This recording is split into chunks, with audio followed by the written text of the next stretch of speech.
Clemson, 3 weeks ago, when backup place kicker Alex Spence was thrust into the starting role after Greg Hugel tore his ACL last month. Clemson reiterated it had nothing but confidence in its new kicker, whose career long for a field goal is in the low 50s.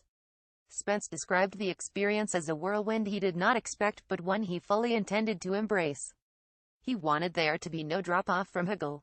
But 4 games into his new role, Spence has struggled to produce the consistency that made Hugel so reliable, and it showed again Friday in Clemson's shocking 2,724 loss against Syracuse. Entering Syracuse 1 of 3 on field goals with a long of just 23 yards, Spence badly missed a 35-yarder wide left in the first quarter that would have broken a 77 tie had it gone through the uprights.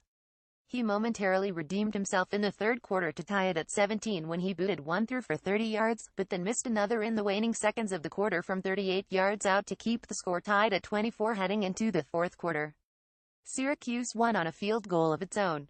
3 points made the difference. Spence, a redshirt junior, is now just 2 of 6 on the year as Clemson heads into a bye week that presents the Tigers with loads of time to reflect. As the season progresses forward, it is the Tigers' hope that so, too, will Spence, but the kicking competition is now open as senior kicker Christian Grooms will be given an opportunity. Missed kicks. We didn't take advantage of our opportunities, they did. Give them credit, Swinney said. But man, I love my team, I love these guys, and this one's going to hurt. This one's going to hurt. A lot of pain for a couple of days here, but you look forward and failure is a part of your journey, unfortunately. Muse and Syracuse. There is something about Syracuse that brings out the best in Clemson safety Tanner Muse, and such was the case again Friday. Muse had a pick 6 for 64 yards in 2016 when the Tigers and the Orange played at Clemson, Muse taking it to the house after multiple deflections landed the ball in his hands. On Friday at the Carrier Dome, Muse scooped up a fumble for a 63-yard run into the end zone, giving the Tigers their much-needed second touchdown of the night. A taste of their own medicine. Clemson is used to being the first team to score this season, but Friday, the Tigers got a taste of their own medicine. Syracuse scored in the opening drive on a 23-yard touchdown from Dante Strickland. It marked the first time Clemson's defense has relinquished a touchdown in the opening drive since the Tigers allowed Pittsburgh to do it last season. Pittsburgh was the only team to accomplish that against Clemson in 2016. The streak Clemson entered Friday on an 11-game winning streak and a 12-game winning streak against opposing teams on their own home fields.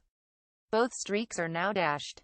13 wins on an opponent's field would have tied Oklahoma for the nation's best mark. Swinney to visit alma mater Alabama. Dabo Swinney, a former wide receiver at Alabama, will be back in Tuscaloosa, Ala, on Saturday for the Crimson Tide's matchup with Arkansas. Alabama is celebrating the 25th anniversary of its 1992 national championship team, of which Swinney was a member. Former St. John's High School wide receiver Curtis Brown will also be at the Crimson Tide's reunion Saturday. Brown, the nephew of former Washington Redskins wide receiver Charlie Brown, played for Alabama from 199,195.